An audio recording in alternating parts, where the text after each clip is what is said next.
This podcast is brought to you by the American Enterprise Institute. If you like what you hear, please subscribe, rate, review, and share. Thanks for listening. Here's our show. What the hell is going on? What's really going on? We said, what the hell happened? You don't have to know what the hell is on it. They see what's going on. I don't know what's going on. What is going on? We must find out what is going on.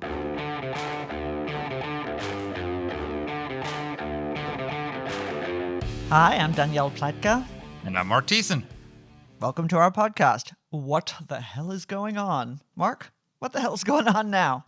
What the hell is going on is we're talking to Bjorn Lomborg because we've had these horrific wildfires in California, and everyone's sort of running around saying, "Oh, climate change is causing all these fires and all the rest of it." And what is shocking about it is that California has spent a fortune on stopping climate change, on investment in zero-emission vehicles and clean energy initiatives. They've spent, over the last 10 years, $28 billion on that. And they've committed $45 billion going forward to all these policies. $28 billion. $28 billion. They actually were committing $54 billion, and they recently reduced it to $45 billion. You know how much they spent on wildfire response and prevention? $2.5 billion. In 2024, Gavin Newsom had a $16.5 billion budget surplus, and he cut fire resource management by 50% in the year before that. So they're focused on the wrong thing, people. If you're put aside whether you agree that climate change is responsible for the California wildfires, if you're a committed climate activist who believes that climate change is causing these problems, it's not a get out of jail free card. If you're a governor of a state that says we're having fire risk because of climate change, or the mayor of a city that is under risk of climate change, your job is to invest lots and lots of money in protecting your citizens from that risk. You need to clear the brush. You need to spend money. You should probably be doubling the size of your fire department. You should be making sure that the reservoirs are filled and there are more reservoirs. You should be replacing the pipes that go to all the hydrants. This is where you should be investing your money, not enforcing everybody to have a zero-emission vehicle by 2035 or whenever the hell they've done that. So the fault for the disaster lies not with the fossil fuel industry and all the people who won't believe that climate change is real. It's a failure to prepare and adapt for what's happening. Yeah, no, look, I mean, I think one of the things that I've been thinking about a great deal is the amount of money we waste. And, you know, I mean, there was that old line, right? It was, $1 million here, $1 million there. It became $1 billion here, $1 billion there, and now it's a trillion. Trillion here, $1 trillion there. But I think one of the things I think is not obvious to the American people is how much money is wasted not just at the federal level, but also at the state level and at the local level. That money is being spent on things. And, I can't stand the Elon Musk, look, we spent $50 million worth of condoms to Gaza. And of course, by the way, we didn't. We sent them to Gaza province in Africa. What the hell are we doing spending $50 million worth of condoms? But, this starts to add up. And if I believed that someone was using $50 million worth of condom to prevent the spread of AIDS, all right, maybe. But what our listeners will hear, talking to Bjorn, is just how freaking ineffective this spending is, how ineffective spending on climate is, how pernicious. And, again, we can have an argument and we can say, okay, California is spending tens of billions of dollars of its taxpayers' money on completely useless climate fighting initiatives. When at any point is somebody going to ask the two most critical questions? The first is, okay, how'd that work out for you? Right? And number two, what could you have spent that money on? Right? Because it's not just the waste, it's the opportunity cost. And Bjorn was bummed that I said our conversation was depressing. But when I think about the idea that you could fly over a refugee camp and pour money out of a freaking helicopter and do more good than this climate spending, this feckless virtue signaling climate spending is doing, it just makes me angry. No, you're right. And what's amazing is that stopping climate change, one, doesn't work, and two, is incredibly expensive. Adaptation is incredibly effective and incredibly cheap. It is not expensive to hire firefighters. It's not expensive to build reservoirs. It's not expensive to clear brush and reduce the fuel. People are worried about rising tides and the rise of the sea levels. Millions of people today live below sea level. It's not expensive to build dikes to protect your cities from flooding. People are worried about heat waves. You know what's really cheap?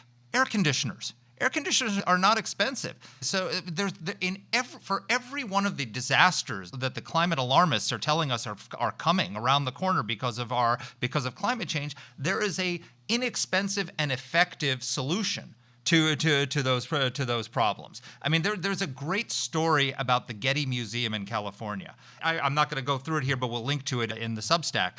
But they spent a small fortune on protecting, replacing the plants around it so that they're the kinds that absorb water and don't burn. Replacing the roofing with stone instead of tiles so that if the building catches fire. Having sprinkler systems that keep the ground wet. And they survived the fires because of all of it. I think the fire reached 6 feet away from the Getty Museum, but it didn't burn because they had taken all these steps. Because what they understood was the Getty Museum isn't going to stop the planet from warming, but the Getty Museum can protect the treasures of the Getty Museum by taking some common sense steps to make our property more resilient. We need to do that for all of California. We need to do that for all the communities. Everything. We need to do that for everything. The Getty Museum is actually the example of what we should be doing. So, all I kept thinking about during our interview was this analogy that came to my mind, which is that the people who are fighting climate change are like someone who looks out of their window, sees that it's raining, and instead of just grabbing an umbrella, goes back in, dives into a multi-billion-dollar idea to figure out how to stop it raining. And the answer is, you can't stop it raining. Take a freaking umbrella. Right? This is how Exactly. I feel about these efforts. And, I realize that sounds simplistic, but when you realize what they're doing and how much they're spending and how little they're achieving, when they could, as you say, get a freaking air conditioner, it's just remarkable. Hey, let's go to our interview. Everybody remembers Bjorn Lomborg. He's been on with us before. He's the president of the Copenhagen Consensus Center. He's the former director of the Danish government's Environmental Assessment Institute, and he's the author of the best-selling book, The Skeptical Environmentalist. He's been named one of Time's 100 most influential people, and one of the UK Guardian. If you can believe this, I was quite surprised. The UK Guardian, 50 people who can save the planet. His latest book is Best Things First, the 12 most efficient solutions for the world's poorest and our global sustainable development promises, which is a long title, but we had him on to talk about that. So I'll put a link in as well to that podcast if you're interested in going back. Here's our interview. Bjorn, welcome back to the podcast. It's great to be here. Thank you. Well, what we wanted to talk to you about, because you are the world's premier apostle for this philosophy, which is that, we just saw in California, we had these wildfires, and California is a state that's it's sort of like a lot of countries, spending lots and lots and lots of money on trying to stop climate change, or at least slow it down. And they weren't necessarily prepared for the fires. And one of the things that you have been talking about, and you're not a California expert, but you're a climate adaptation expert. Shouldn't we be focusing more, states like California, other countries around the world, local communities, on preparing for the effects of climate change and adapting, as opposed to trying to stop it from happening? Where is the better investment? Yeah. So the short answer and annoying answer is it depends, right? Which is obviously a terrible answer. But the real point, I think, in the California bit is to say while there's some evidence that some parts of, especially the U.S. Southwest, could be burning more because of climate change, doing something about climate change to avoid the impacts of fire is probably the stupidest way to try to spend money. So fundamentally, you're saying, all right, there's a lot of people whose home just went up into flames. I am going to not drive to work tomorrow to make sure that in 100 years, they will still burn ever more, but slightly less ever more. That's just ridiculous. I mean, if you actually want to help these people, make sure you adapt to these things. So make sure that there's better fire regulation, make sure that you burn a lot of the undergrowth so that there's less fire to start off in the first place, make sure you have better building codes, and many other things, simple things that you could do that would work much faster, much cheaper, and, actually help real people right now. So, Bjorn, this is fascinating, and we've had this conversation with you, but notwithstanding your fine work, notwithstanding the work of people who we deeply admire, Roger Pielke, Robert Bryce, and others, about different elements of this issue, notwithstanding very serious empirical work about the impact of efforts to slow climate change. Sorry for the dog barking. I'm in my office. Danny's staying home to stop the planet from greening. I'm staying home. That's right. Notwithstanding all of that, it is as if the conventional wisdom has not changed at all. And one of the reasons why we wanted to talk to you about this, obviously the California fires were prompted this in our minds. But I don't understand why the debate is so congealed. Can you help understand that? Well, I mean, at the end of the day, that's not my area of expertise, but I can give you a couple of hints. Fundamentally, it's because the things that we're talking about are not really about fixing those things. It's always the same answer. More renewables, less fossil fuels, more subsidies, all these kinds of things. So they're just used as props in some sense. And that, of course, only makes it all the worse, I think. Take a look at something that is much, much better studied, because there's a lot of uncertainty of exactly what's going to happen with fire if we do something about climate change. But look at heat waves. It's much, much easier. Temperatures go up, you're going to get more heat waves, all other things equal. And then people will say, but then we should do something about climate change. We should cut carbon emissions dramatically so that, yes, it's going to get hotter, but slightly less hotter towards the end of the century. And that will help future people not getting into as many heat waves. That's, of course, wrong. What you're essentially saying is future old people are going to die ever more from heat waves, but slightly less ever more, which is all by itself a pretty terrible outcome. But also, if you want future people to not die from heat waves, we have a very simple technology. It's called air conditioning.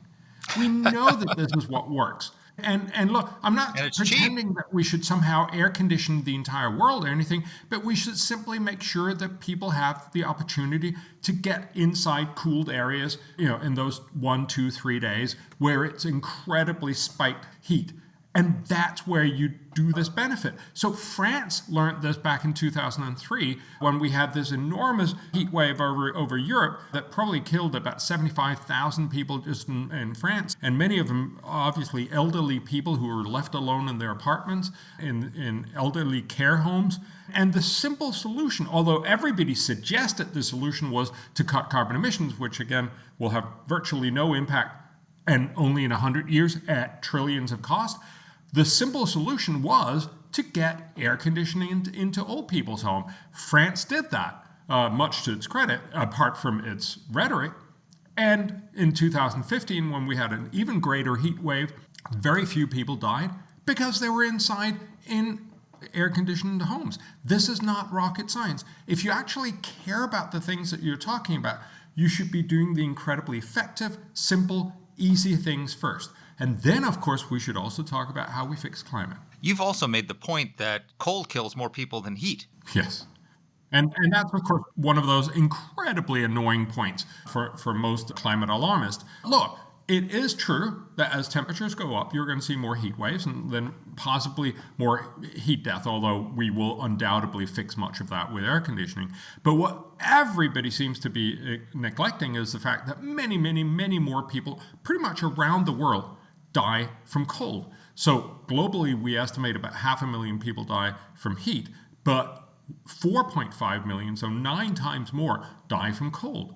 And this is true even in India. So about 80,000 people die each year from heat, but more than 600,000 people in India die from cold. We just don't talk about these things because the overarching narrative is always on the heat bit. And that, of course, also means that if you want to do something for people who are cold, which presumably you should also want to do, you should make sure that they have cheap and reliable energy to keep their homes heated. And one of the things that happened in the US with the fracking revolution back in the late 2000s was that gas, which heats most Americans' homes, dropped in price dramatically. An academic estimate indicates that that probably saves each year about 12,000 Americans from dying from cold inside their homes. This is great. And it's also important to say that if you then want to ramp up the prices again because you care about climate change, you should just be honest about the fact that that will kill at least 12,000 people who will now be less able to heat their homes. There are costs to all of these things, and we're not well served if you only sort of make this into a fantasy world where there's only some problems that are allowed to talk about with heat and only some solutions, namely cut carbon emissions, as Danny mentioned. No, that's not how we think about things. We actually ask, how do we help people in the best possible way? And in many ways, that's with adaptation. Right. I mean, look, adaptation, whenever we talk to you, I marvel that anybody can think anything different, because the data. Well, I'm serious. The data is on your side. Because not to flatteringly compliment Donald Trump's rhetoric, but common sense actually is not a stupid thing to desire in government decision making. Part of the challenge here is this virulent opposition to fracking. So in the UK, we've seen that gas bills now for home heating have gone up from outrageously high prices to sometimes unsustainably high prices. Why do we lose this fight? Why do we want me to explain why Britain is crazy? Yeah. Well, the short answer is that we get all these luxury beliefs when we're rich that we can somehow virtue signal, oh, I don't want fracking. I mean, look, if you didn't have to do fracking, it'd probably be better without it. We know that there are some negatives, there's some downsides, so they probably have some impact on water quality. We pretty much tackled most of those. There's still some air pollution issues, and so there are real costs to fracking. But so is there for every other alternative, and we seem to forget that. It's not like, solar and wind just happily happens without any cost. We still have to pay huge subsidies. And these subsidies obviously go from everything else that we could have spent that money on, making sure we had better healthcare or better nutrition or all these other things that we care about in society. So the real cost of not doing fracking, as the UK has decided to do, is that now they're realizing their energy costs are incredibly high. So over the last 20 years, British electricity prices have doubled by 2019, and so 16 years in, and now they've tripled, partly because of the Ukraine war and because of, as you mentioned, the really, really high gas prices. But if they had been fracking, that wouldn't have happened. And incredulously, a couple of days ago, the British climate minister, Ed Miliband, came out and said, the only reason why electricity prices keep going up, it's not because of green, it's because of all the fossil fuels we still need to use. And you're like, but Mr. Minister, if you actually look at the US, they burn a lot more fossil fuel to make their electricity, and their prices haven't budged. They're now 3 times or 3.5 times lower than what you're paying in the UK. You can't keep blaming everything else that's ideologically convenient when the data doesn't back you up. So one of the problems you've pointed out with all the climate spending is that the clean energy is not there yet to take the place of fossil fuels. It's much more expensive than fossil fuels. And what these climate policies do is they slow economic growth.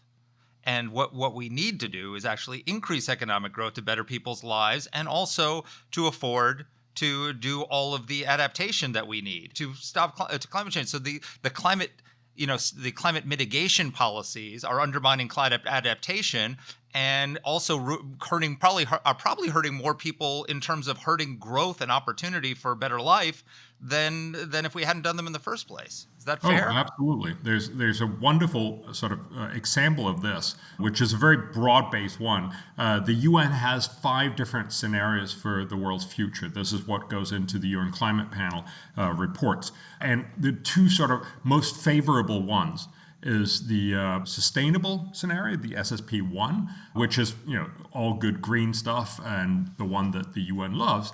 And then there's the evil one, which is the fossil fuel dependent scenario. But surprisingly, in the sustainable scenario, we end up being about 6 times richer as a planet per person by the end of the century. But in the fossil fuel scenario, we end up being 10 times richer by the end of the century as a globe. And it's really, and it's pretty much the same amount of population that they're both assuming. So what it really tells you is if you say no to fossil fuel, sure, you'll have less climate change, but you'll also have much, much less opportunity. You'll have much less prosperity, much less flourishing. These are real costs, and we don't talk about it because we're so obsessed with this one way of looking at the world. No, we got to cut carbon emissions to feel good about ourselves. Well, no, actually, the point was we wanted to make sure that our old people didn't die in heat waves and in cold waves. We wanted to make sure that people didn't burn up in their house, and we want to make sure that a lot of other things are better, not worse. And it turns out that one of the worst ways to help, one of the least effective ways to help, is to cut carbon emissions. It doesn't mean we shouldn't do anything, but it means we need to have that conversation all the time. And we don't. Instead, we've just, especially here in Europe, just rushed headlong into saying, no, let's do everything. And then, as you point out, we end up losing out on a lot of economic growth. And of course, remember, for most people on this planet, economic growth is what gives them the opportunity to have all the wonderful things that make civilization possible and make it, life worthwhile, that you can feed your kids, that they don't die from easily curable infectious diseases, that they can get an education, that we can get all these amazing things that you guys and I take for granted in the rich part of the world. So prosperity is not just sort of something right-wing people will come out and say because they really just don't want to do climate policy. It's actually about making sure that ordinary people around the world get better opportunities.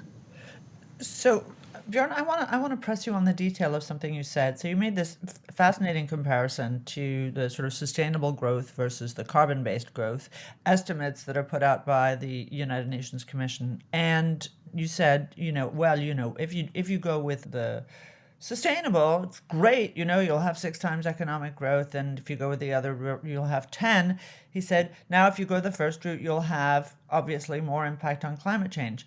Now, actually, reading your work, I would suggest more impact is potentially a generous expression.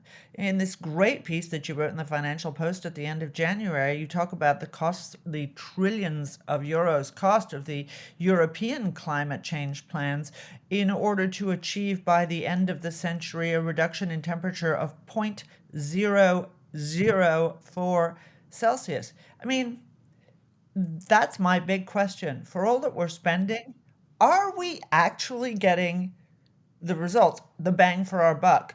Are we actually achieving tangible, serious results, or aren't we? So we're not experiencing tangible results for 2 reasons. Partly because no matter what you do, it'll have no impact on the climate tomorrow or in 10 years. It'll possibly have some impact in 50 years and 100 years. So there's no tangible. The second part, of course, is many of these are measured in very, very tiny amounts of change in the temperature by the end of the century. Just to give you a sense of proportion, if the U.S. was to go entirely carbon neutral today, which would be a terrible outcome. You guys wouldn't be able to get food tomorrow, or at least in a week or 2 weeks, right? Because we don't have enough food we don't have any fossil fuel to then drive fertilizer, which is about half of U.S. calorie consumption. And of course, you would be stuck in your house, and we wouldn't be able to talk over Zoom and all these things because everything would come to a halt. But even if you did this, And even if you stayed there for the rest of the century, which would be a century of untold misery, if you did that, if you plug that into the UN climate model, it would reduce temperatures by the end of the century by 0.3 degrees Fahrenheit. So you would just barely be able to measure it if we did it over several years, maybe. That's not a terribly great outcome. And so we need to get a sense of proportion. As you mentioned, I should have, but I left it out partly because it's so trivial. But if you look at those two scenarios, the UN sustainable and the fossil fueled scenario, and look at, let's just roughly say, but then the digits actually become very important, but let's just roughly say it's 6 times more and 10 times more. It would still be that if you take into account the climate impact. So the climate impact would be about 3% in the 6 times. So it would be roughly 597% insteed of 600%. Whereas the other one would be 7%. So it would actually only be 993% instead of 1,000%. This doesn't change anything, and that's, of course, the real point. There is an argument to be made. There are some smart climate policies, but yes, we're vastly exceeding them and often just brushing right past them. And of course, also, let's just remember, all of these models assume that everybody do smart stuff with their climate policies. And unfortunately, that's also a very questionable assumption. The reality is a lot of policymakers just love to do, brilliantly looking, but pretty stupid stuff. One good example with that is the electric car, which, where you can easily spend 10 or 20 times the cost of what you're actually doing of good, which is just, wasteful. Just a broad question. Is there any way to measurably slow or stop climate change at an acceptable cost in terms of growth, in terms of people's lives? Is that a achievable goal at acceptable cost? Because people always leave out the thought of acceptable cost, right? Yes. They don't look at the downsides of all the climate spending and all the climate policies. So the kind of things that we're suggesting right now, which is sort of net zero by 2050, no. First of all, not going to happen. To the extent that it would happen some places, voters will rebel way before and basically elect leaders that are going to say no to this. So it's not going to happen. But if it were, there's actually been studies done where we've tried to look at what would be the total cost, what would be the total benefit. The rough angle is that it would benefit the world to the tune of about $4.5 trillion per year across the 21st century. This is undiscounted. It's not the best measure. It's the best easy measure, and it makes reasonable sense. So, it's not untrivial. $4.5 trillion. That shows you there's a real problem. If we could go net zero for the whole world, that could actually make the world a better place. But you also need to know the cost, and the cost is about $27 trillion per year throughout the 21st century. So, 7 times more, which of course is why that's a really bad idea and why it's going to be contested by almost all voters everywhere. Just to give you a sense of proportion, $27 trillion is about 25% of current global GDP. We'll be richer by 2050, which is one of the reasons we could afford this, but it will still be so expensive that most voters are just simply going to say no. But your question is, can we actually do this reasonably and at a reasonable cost? Now, I think the answer is yes. There's 2 obvious sort of suggestions. One is, if we innovate 4th generation nuclear, say, to be cheaper than fossil fuels, everyone will switch.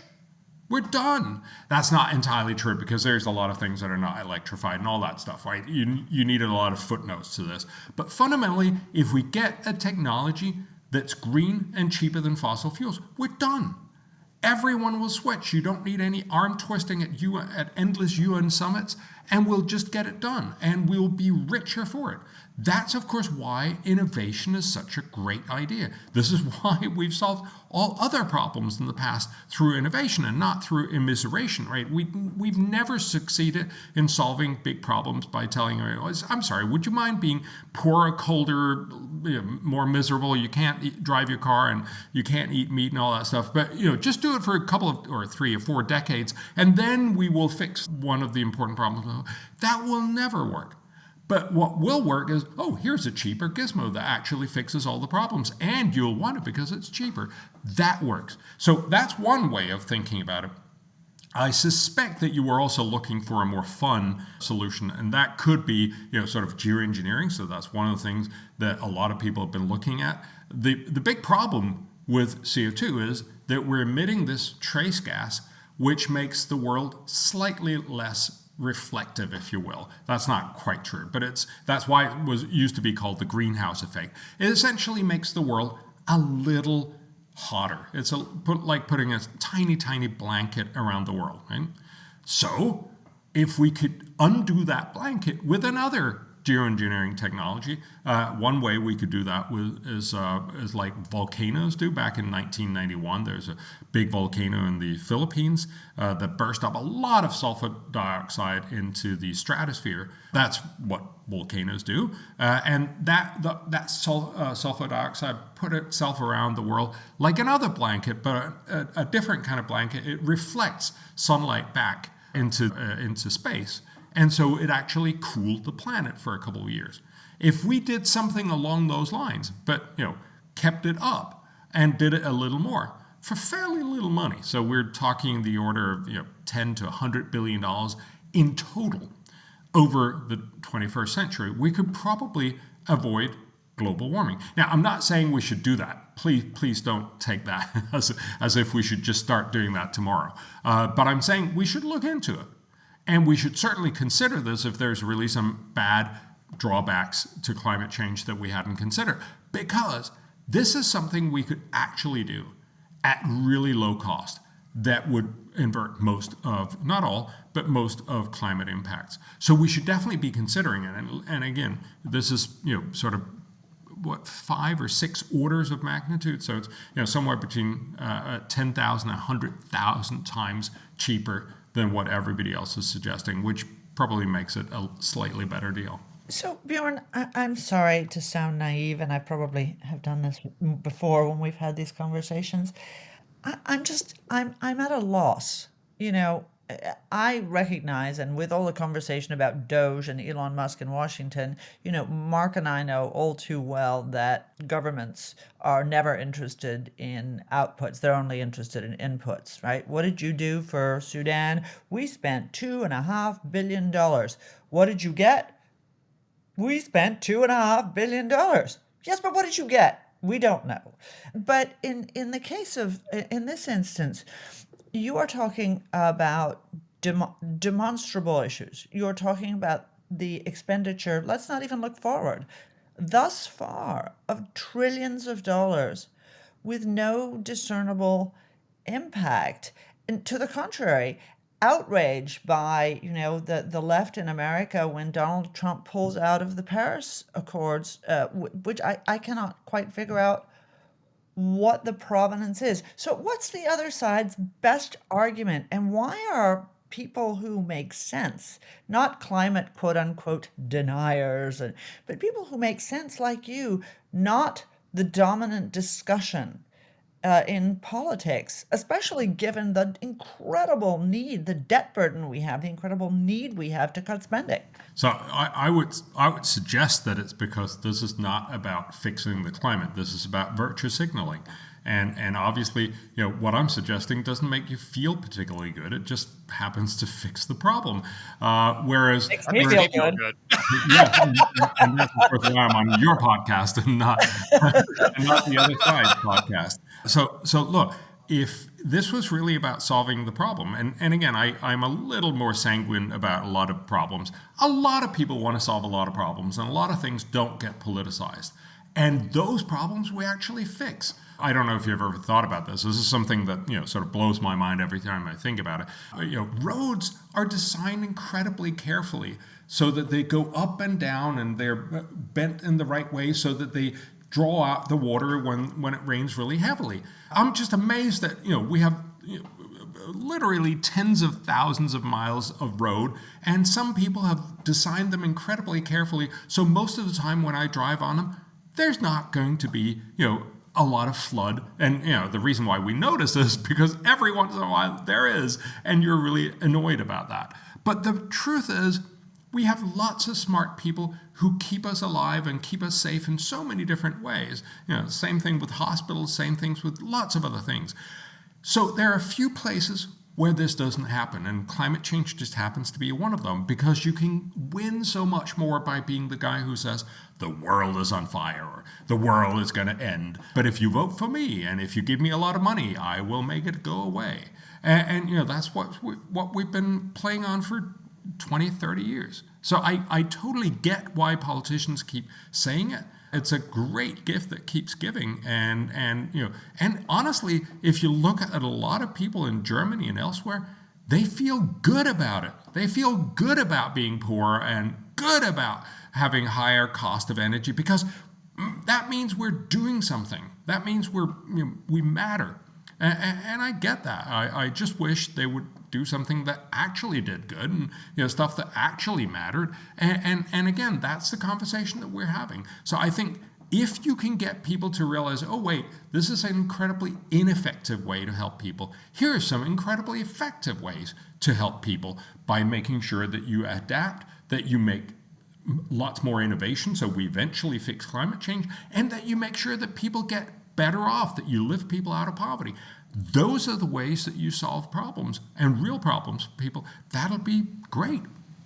So you've been such a voice of common sense on this. Can you give us sort of a little, for our listeners, a cheat sheet on what are the effects of climate change that people are worried about, and the inexpensive ways that we can adapt? I mean, if you're in an area where you're concerned about fires, maybe hire more firefighters, clear the brush, build more reservoirs. If you're worried about rising seas, dikes are really inexpensive, and lots of people live below sea level. If you're worried about heat, air conditioning. Just walk us through all of these effects and how simple it is to adapt and live safely and comfortably despite climate change.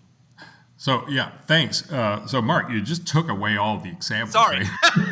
But with thank more you. detail than my simple mind can Those are great handle. examples. Again, if you want to do stuff, if you want to make sure that we're better off, ask what's the simplest, cheapest, most effective way to do that. And it's often not fixing it via climate change. So another thing people worry a lot about is that agriculture is going to be less productive in the future because there's going to be more heat.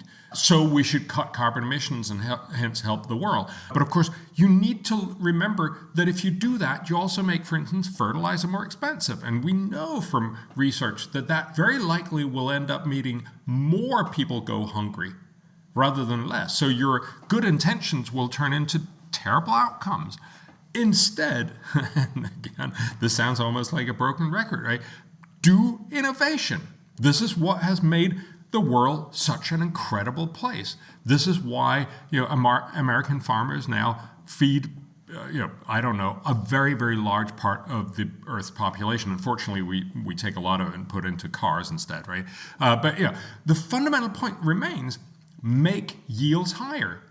And do that through innovation, that is higher yield and better fertilizer management and better pesticides, all these things.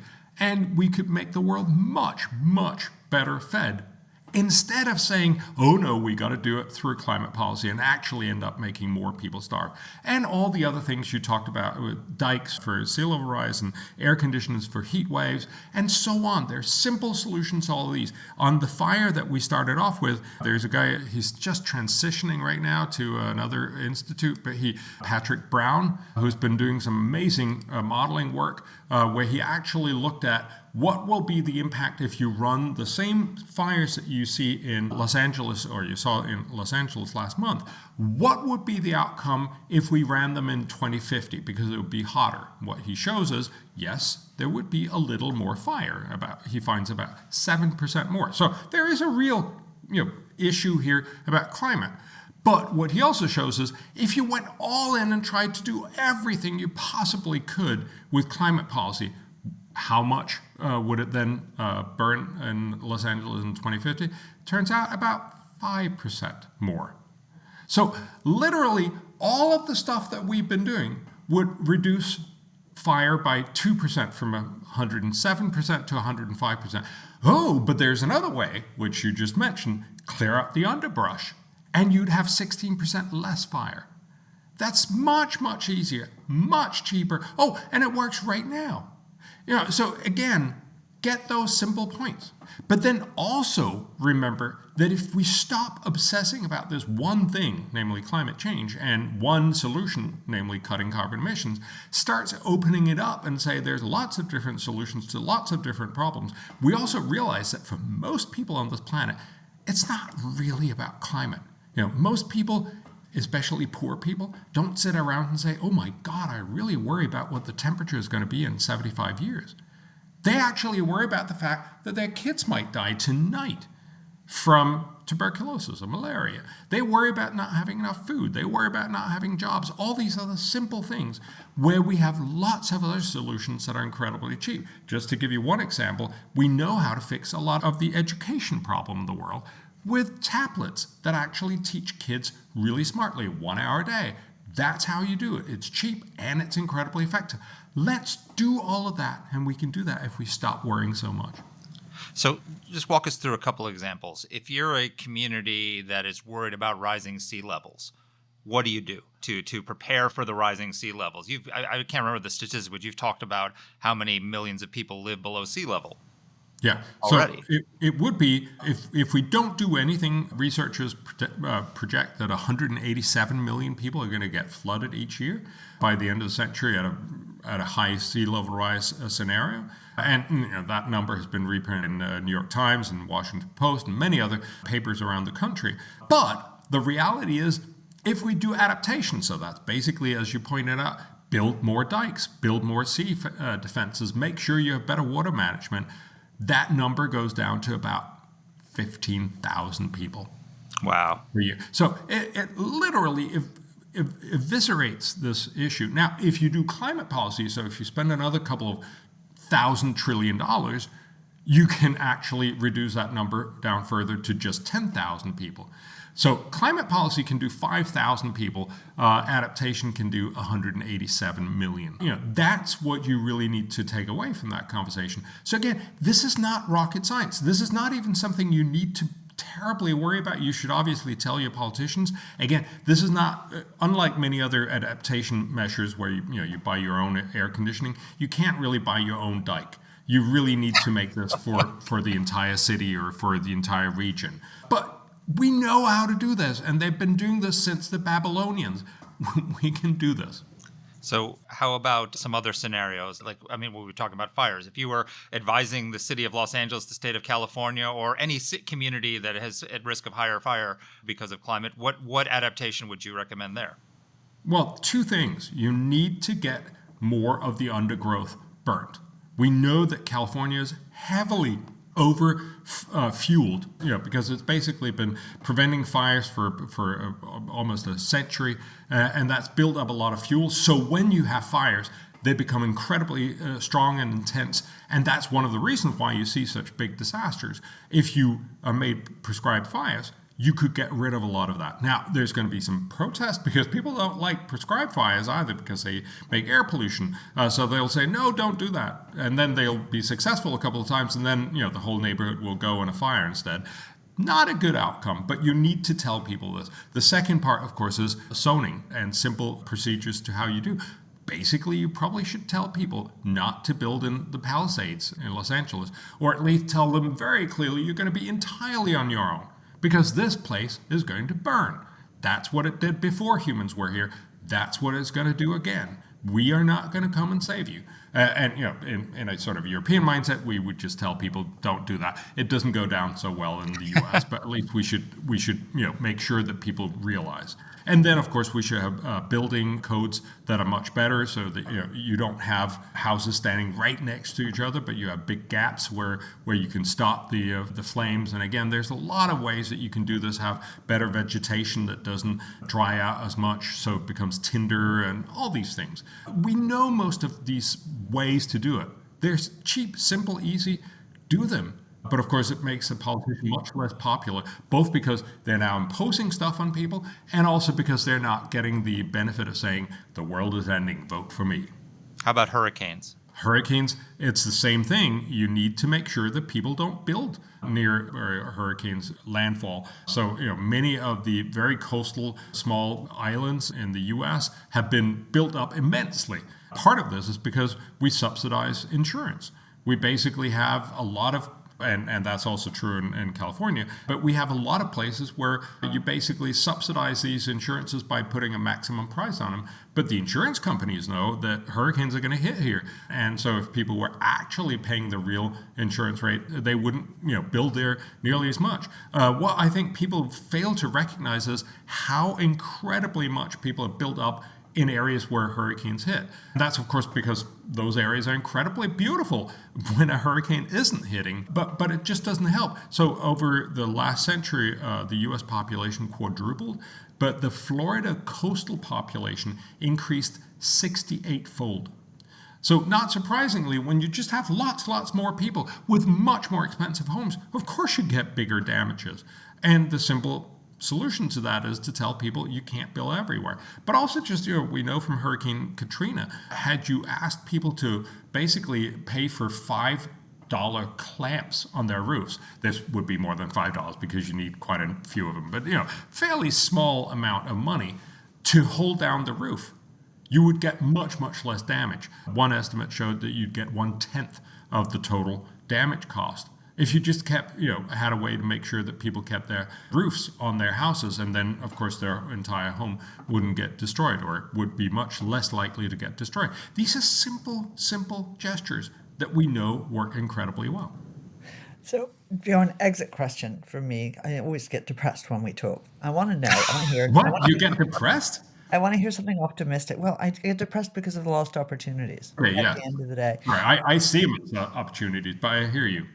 So where are we winning? Where are people waking up? It's not in Germany. It's not in the UK. It's certainly not in Australia. It's not in Canada.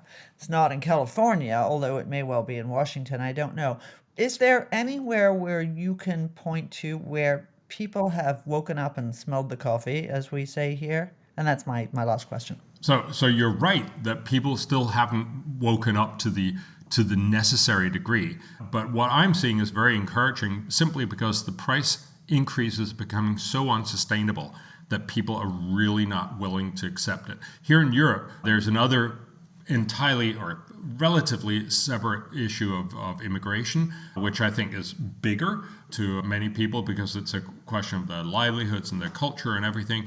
And so in many ways, this has gotten prominence over the price costs. But as we're now seeing our countries deindustrializing, we're seeing enormously high electricity prices and energy prices in general. I think people are increasingly open to that point of saying, wait a minute, didn't you promise me this was going to be cheaper? Instead, it just gets more and more expensive.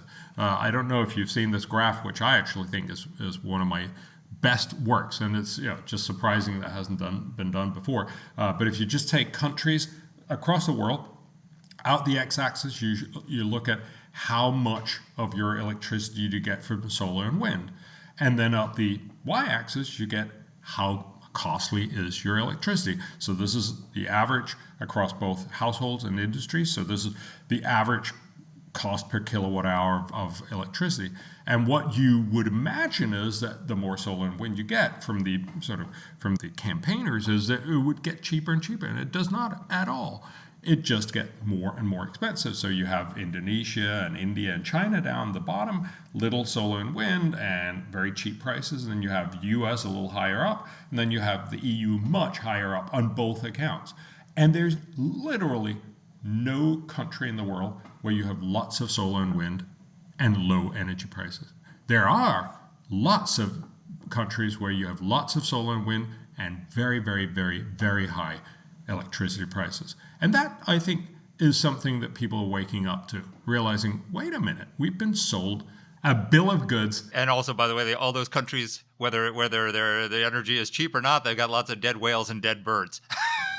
Yes. Which I thought the environmental movement liked that. And there's obviously a lot of other issues here. And this doesn't take into account everything. There's also air pollution, which presumably could be better because you have less fossil fuel. But fundamentally, what this really tells you is that fundamental argument that solar and wind will make the world cheaper, well, that's disregarding the fact that everybody likes their power 24/7. And then, of course, what you have to do is to buy both solar and wind and an entirely similar parallel system that can back it up when the sun is not shining and the wind is not blowing. So exit question for me, Bjorn. California has asked the federal government for $40 billion to rebuild the Palisades. Good idea? Oh. Well, it's probably a good idea for California, right, to get everybody else to pitch in for this cost.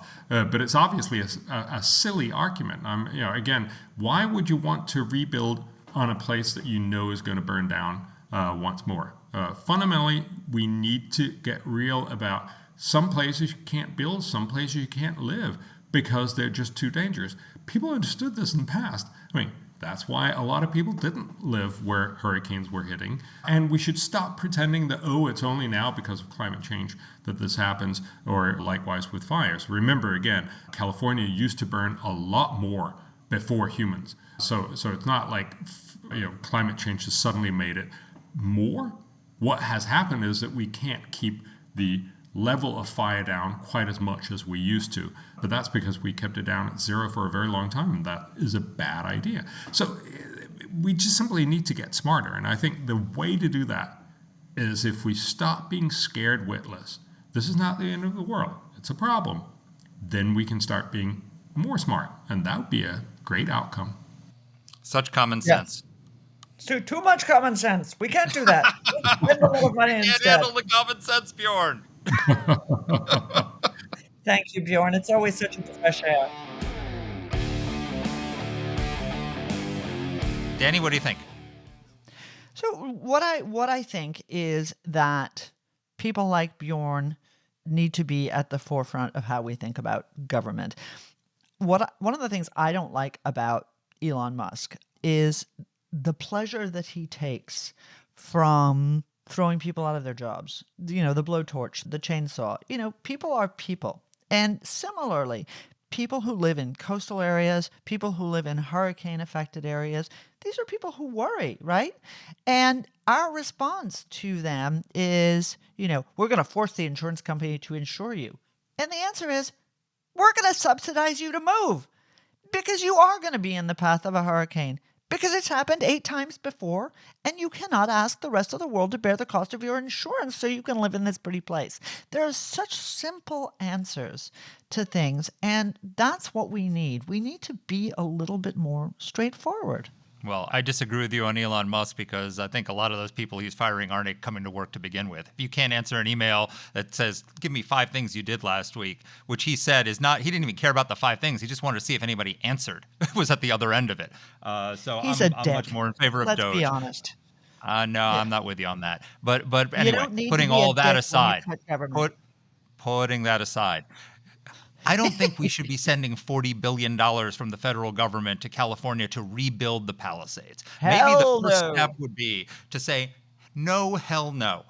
And you know what it was shocking? While the fires were burning, they met to pass an emergency funding to fight Donald Trump in the courts, just to fight Donald Trump. You know what? Maybe if that's your priority while the fires are burning, then maybe the federal government shouldn't be turning around and giving you $40 billion to rebuild your state and to build houses again right in the path of a fire that are just going to get burned down again. So maybe we ought to rethink our support for California and particularly for this. Amen. Let's rethink our support for California. Let's rethink our support for all of these initiatives that have achieved nothing. Let's look for easy solutions to problems. Why do we always want to make it so hard? It's just inexplicable. If people are dying from heat, give them an air conditioner. It's not expensive, not hard. And by the way, because of all of these efforts, people are going to be dying from cold in places like the UK, where you can't turn on the heat. I've mentioned this before on the podcast. In Italy, the government doesn't let you turn on the heat until some date in November. I don't want the government telling me when to turn on the heat. When you should turn on the heat, Danny? when you're cold. Whatever you want. Yeah, bingo. These are decisions that should be made individually, not kidding. by the government. No kidding. Anyway, folks, let us know what you think. Let us know whether you're always cold like me. And, and take care. See you next week.